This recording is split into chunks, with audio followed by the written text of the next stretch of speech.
Hello friends, welcome to my channel Bindu വേൾഡിലേക്ക് എല്ലാ കൂട്ടുകാർക്കും സ്വാഗതം.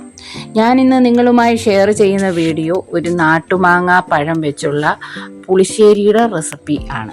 ചോറുണ്ണാനൊക്കെ ഇത് നല്ല ടേസ്റ്റാണ്. അപ്പോൾ അത് എങ്ങനെയാണ് ഉണ്ടാക്കുന്നതെന്ന് ഒന്ന് നോക്കാം. പലരും പല രീതിയിലാണ് ഉണ്ടാക്കുന്നത്. ഞാൻ ഉണ്ടാക്കുന്ന രീതി ഒന്ന് കാണിച്ചു തരാം. അതിനുവേണ്ടി കുറച്ച് നാട്ടുമാങ്ങ ഞാനിവിടെ വൃത്തിയാക്കി എടുത്തിട്ടുണ്ട്, തൊലിയെല്ലാം കളഞ്ഞ്. അതിൽ നിന്ന് ഒരു 8 മാങ്ങ ഞാനാണെങ്കിൽ കറി വെക്കാൻ വേണ്ടി എടുക്കുകയാണ്. ഒരു ചട്ടിയിലേക്ക് 1 ഗ്ലാസ് വെള്ളം ഒഴിച്ച് അതിനകത്തോട്ട് മാങ്ങയും കൂടെ ഇട്ട് കൊടുത്തിട്ടുണ്ട്. കൂടെ തന്നെ എരിവിന് വേണ്ടിയിട്ട് ഒരു 3 പച്ചമുളക് കീറി ഇട്ടിട്ടുണ്ട്.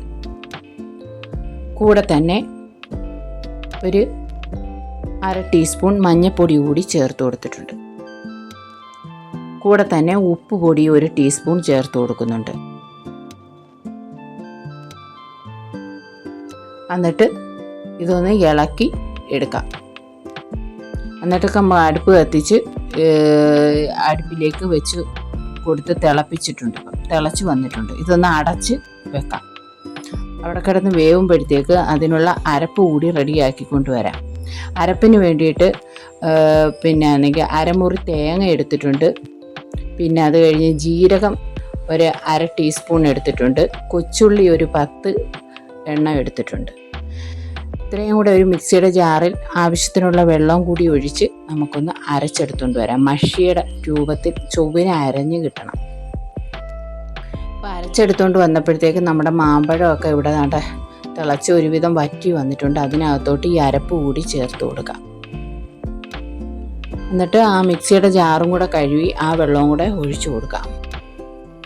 ഒഴിച്ചു കൊടുത്ത് ഇതൊന്ന് ഇളക്കി നമുക്ക് ഒന്ന് അടച്ചു വെച്ച് ഒന്ന്, ഇപ്പോൾ ഇവിടെ അരപ്പൊക്കെ തിളച്ച് വന്നിട്ടുണ്ട്. ഇനി നമുക്കൊന്ന് ചെറു തീയിലിട്ടൊന്ന് ഒരു 5 മിനിറ്റ് നേരം ഒന്ന് വേവിച്ച് എടുക്കാം. ഇപ്പോൾ അരപ്പിൻ്റെ പച്ചക്കുത്തൊക്കെ മാറി എല്ലാം റെഡിയായി വന്നിട്ടുണ്ട്. അതിനകത്തോട്ട് തൈര് കൂടി ചേർത്ത് കൊടുക്കാം. തൈര് കുറേശ്ശെ ഒഴിച്ച് ആവശ്യത്തിന് എത്ര ചാറ് വേണ്ടിയെന്ന് വെച്ചാൽ അതനുസരിച്ച് ഉപയോഗിക്കാം. ഞാൻ ഈ ബൗള് നിറച്ചും തൈര് ചേർക്കുന്നുണ്ട്. അതിൽ കൂടുതൽ വേണമെങ്കിലും ചേർക്കാം. നമുക്ക് ഇഷ്ടത്തിനനുസരിച്ച് എത്ര ഗ്രേവി വേണോ അതനുസരിച്ച് തൈര് ചേർക്കാം. തൈരൊക്കെ ചേർത്ത് കൊടുത്ത് അതെല്ലാം അതിന് മധുരം വല്ലതും വേണമെങ്കിൽ ചേർത്ത് കൊടുക്കുക. ഉപ്പും ഒക്കെ ചേർത്ത് കൊടുക്കണം ഈ സമയത്ത്. എന്നിട്ട് അതൊന്ന് ഇനി ചൂടാക്കിയൊന്നും വേണ്ട, ആ ചട്ടിയുടെ ചൂടിൽ ചൂടായിക്കോ.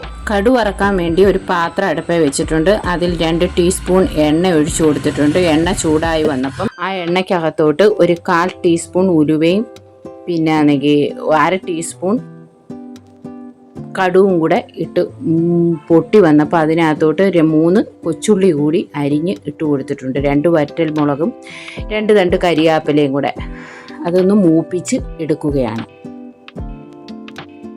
അതൊന്ന് മൂത്ത് വന്നപ്പോഴത്തേക്ക് നമ്മളൊരു കളറിന് വേണ്ടിയിട്ട് ഒരു 1/2 ടീസ്പൂൺ പിന്നെ ആണെങ്കിൽ മുളക് പൊടി കൂടി ചേർത്ത് കൊടുക്കുന്നുണ്ട്. എന്നിട്ടൊന്ന് ചുവനെ ഇപ്പോൾ തീ ഓഫ് ചെയ്തേക്കണം. ആ ചൂടിൽ അതൊന്ന് മൊരിച്ചെടുത്തിട്ട് നമ്മൾ ഉണ്ടാക്കി വെച്ചിരിക്കുന്ന മാമ്പഴ പുളിശ്ശേരിയിലേക്ക് ഈ കടു വറുത്തത് കൂടി ചേർത്ത് കൊടുക്കാം. അത് ചേർത്ത് കൊടുത്തിട്ട് ഉടൻ തന്നെ അടച്ചു വെക്കണം. ഇനി ഒരു 10 മിനിറ്റ് കഴിഞ്ഞിട്ട് തുറന്നാൽ മതി. ആ മണമൊക്കെ ആ മാമ്പഴത്തിലൊക്കെ ഒന്ന് പിടിച്ച് റെഡിയായി വന്നിട്ട്. മുളക് പൊടി വേണ്ടിയവർ ചേർത്താൽ മതി, വേണ്ടാത്തവർ ചേർക്കണ്ട കേട്ടോ കൂട്ടുകാരെ. ഞാൻ പിന്നെ ഒരു നിറത്തിന് വേണ്ടി ചേർത്തെന്നേ ഉള്ളൂ. അപ്പം നമ്മുടെ ഇന്നത്തെ വീഡിയോ ഇത്രയേ ഉള്ളൂ. ഇത് ചോറുണ്ണാൻ നല്ല ടേസ്റ്റ് ആയിട്ടുള്ള, ചോറുണ്ണാനും വെറുതെ നമുക്ക് കോരി കുടിക്കാൻ തന്നെ ഭയങ്കര ഇഷ്ടമാണിത്. അത്രയ്ക്കും നല്ല ടേസ്റ്റാണിതിന്.